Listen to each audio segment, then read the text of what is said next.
Esports, organized competitions between both amateur and professional teams vying for a championship title in various electronic video game competitions.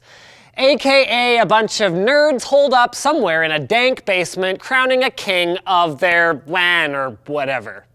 At least, that seems to be the stereotype that detractors of competitive gaming and gamers default to, arguing that esports aren't physical enough to bridge the gap from hobby or game to sport, despite the fact that if we replace electronic video games in my esports definition with ball-kicking activities, we could use virtually the same definition for traditional sports. Many of the defenders of esports embrace the similarities to sports and will point out that both require training, coaching, strategizing, lightning-fast decision-making skills, teamwork, and extremely practiced muscular reflexes in order for competitors to achieve victory. And I mean, besides, if curling, ice dance, and synchronized swimming are going to get a free pass, then why are we even talking about this? Well, I could just say, because they jelly, drop the mic and walk off stage, but without several degrees in sports psychology, I wouldn't be qualified to speculate on any of that. So I'll stick to what we know empirically makes them so different or so similar.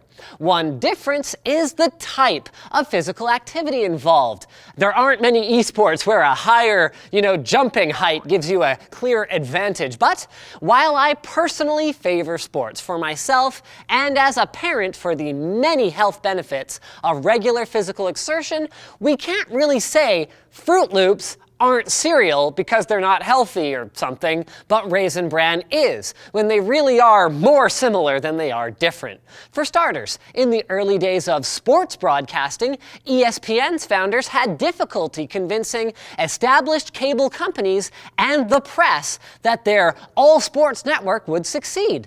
All of this in spite of the popularity of sports for both participants and observers at all levels, from kids goofing around at home with their friends to professionals competing in tournaments for cash prizes.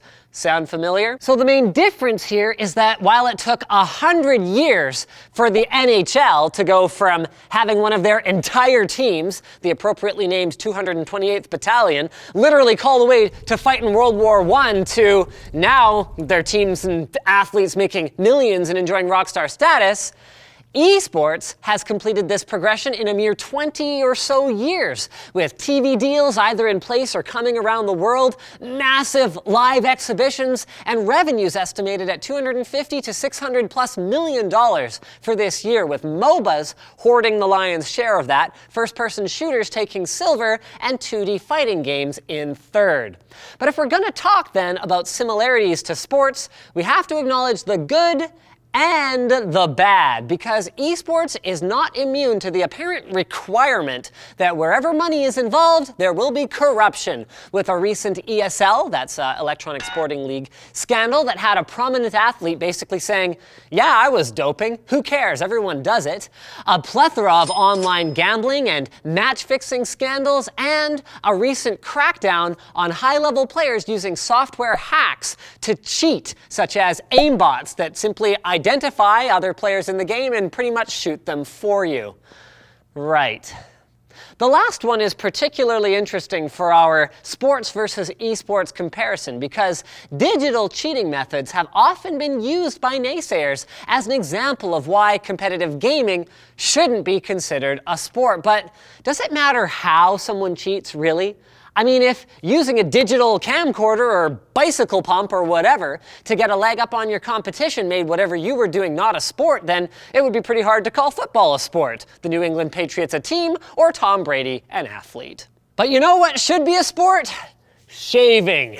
And thanks to Dollar Shave Club, you guys can do a great job of shaving and feel good and save a few bucks too. Dollar Shave Club delivers razors and other bathroom supplies directly to your door for only a few bucks a month. So aside from razors, they've got their Dr. Carver shave butter, their One Wipe Charlie's peppermint scented butt wipes for men, and their post-shave moisturizer, along with travel sizes. You can get whichever razor you want, all the way up to the 6-blade executive, and there's no vibrating handles or anything like like that, just high-quality razors and other supplies straight to your door once a month. So head over to dollarshaveclub.com/Linus if you're in the US, Canada, or Australia. It is linked in the video description.